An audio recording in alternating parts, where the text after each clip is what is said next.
In the primordial era of Greek mythology, before the rise of the Olympian gods, the Titans reigned supreme. Atlas, born of the union between Gaia the earth and Uranus the sky, was among these powerful beings. He emerged from the chaos of creation as one of the eldest and most formidable Titans, destined to shape the destiny of the cosmos. As a young Titan, Atlas grew alongside his siblings, including Cronus, Rhea, Hyperion and Oceanus among others. These Titans embodied the raw elemental forces of the universe, each contributing to the balance and order of creation in their own way. Atlas, with his immense strength and endurance, embodied the unyielding solidarity of the earth and the boundless expanse of the sky. From his earliest days, Atlas witnessed the tumultuous relationship between his parents, Gaia and Uranus. Uranus, fearing the power of his own offspring, sought to keep them imprisoned within the depths of Gaia's womb. However, Gaia, outraged by Uranus' tyranny and cruelty, conspired with her children to overthrow their father and claim dominion over the cosmos. Led by Cronus, the Titans waged a brutal war against Uranus and the forces of order. Atlas, standing tall among his brethren, wielding his strength against the sky itself, tearing asunder the bond that held the Titans captive. In a cataclysmic battle that shook the very foundations of the universe, Uranus was defeated, and Cronus ascended to the throne as ruler of the Titans. Under Cronus' reign, Atlas played a pivotal role in shaping the world. With his mighty hands, he raised mountains from the earth, sculpted valleys and rivers, and held the celestial spheres aloft, ensuring the harmony and balance of the cosmos. His shoulders bore the weight of the heavens, a burden that few could comprehend, yet Atlas bore it with a stoic resolve. However, the tranquility of the Titan's reign was short-lived. Cronus, driven by fear and paranoia, sought to maintain his grip on power by devouring his own children, fearing that they would one day rise against him as he had against Uranus. Yet unbeknownst to Cronus, his youngest son Zeus was spared from this fate by his mother Rhea, who concealed him from his father's wrath. Zeus, nurtured in secret by the nymph Almatea, grew into a formidable warrior, destined to challenge the Titans and claim his rightful place as the ruler of the cosmos. With the aid of his siblings, Zeus waged a titanic war against the Titans, known as the Titanochemy. Atlas, ever loyal to Cronus and the Old Order, stood against Zeus and his allies, leading the Titans into battle against the Olympian gods.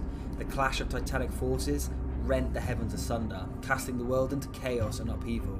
Yet despite their strength and determination, the Titans were ultimately defeated by the cunning and ingenuity of Zeus.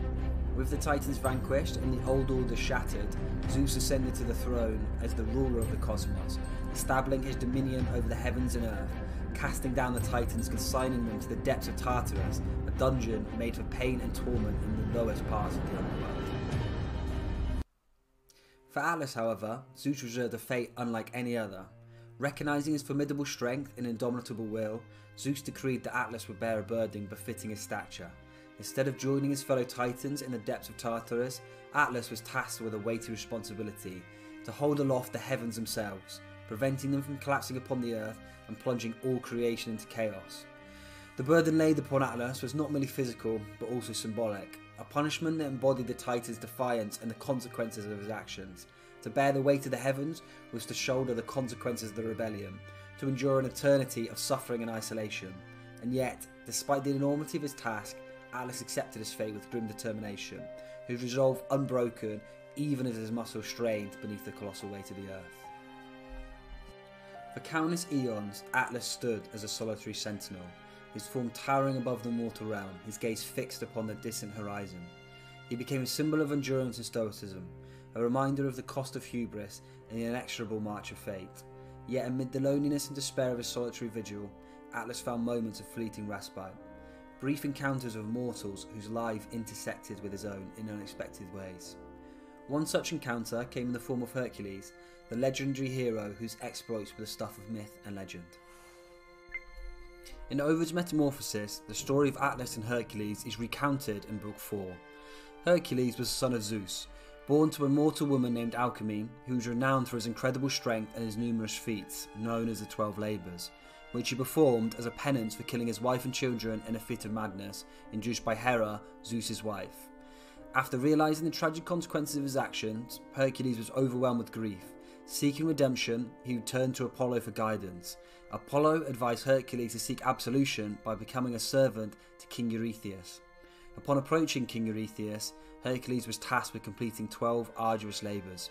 Among these trials was the daunting mission of acquiring the golden apples belonging to Zeus. Hera had given these apples to Zeus as a wedding gift, so surely this task was impossible. Hera, who didn't want to see Hercules succeed, would never permit him to steal one of her prized possessions. Nestled in a garden at the utmost northern reaches of the world, the golden apples were vigilantly protected. Their guardians included Ladon, the fearsome 100-headed dragon, and Hesperides nymphs, who were the daughters of Atlas. Hercules would never be able to get past these guards to steal the golden apples, so he sought the help of Atlas at the advice of Prometheus. Hercules sought out Atlas, knowing that only the Titan could retrieve the apples for him. Atlas, weary from his eternal punishment of holding up the heavens, agreed to help Hercules, but with a condition. Hercules had to take over the burden of holding up the heavens while Atlas fetched the apples. Hercules agreed and took the heaven upon his shoulders. Atlas then went to the garden of the Hesperides and retrieved the golden apples for Hercules. However, when Atlas returned, he decided that he didn't want to take back the burden of holding up the heavens. Instead, he offered to deliver the apples to King Eurystheus himself, thus relieving Hercules of one of his labours. Hercules, however, saw through Atlas's trickery.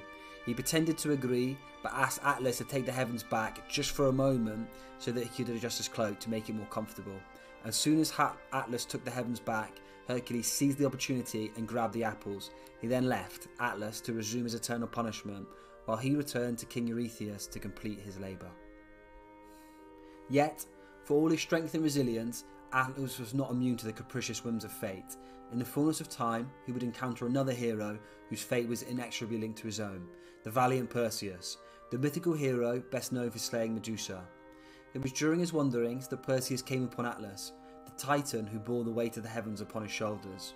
Seeking shelter and aid on his perilous journey, Perseus approached the towering figure, his heart heavy with the burden of his quest. And though he pleaded for Atlas's assistance, offering nothing but humility and respect, the Titan recoiled, his gaze filled with suspicion and fear.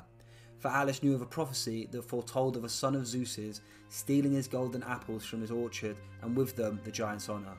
And so, consumed by paranoia and distrust, he spurned Perseus' entreaties, casting him aside like so many others who had dared to seek his aid. Yet, in his refusal, Atlas sealed his own fate, for Perseus was not a hero to be trifled with.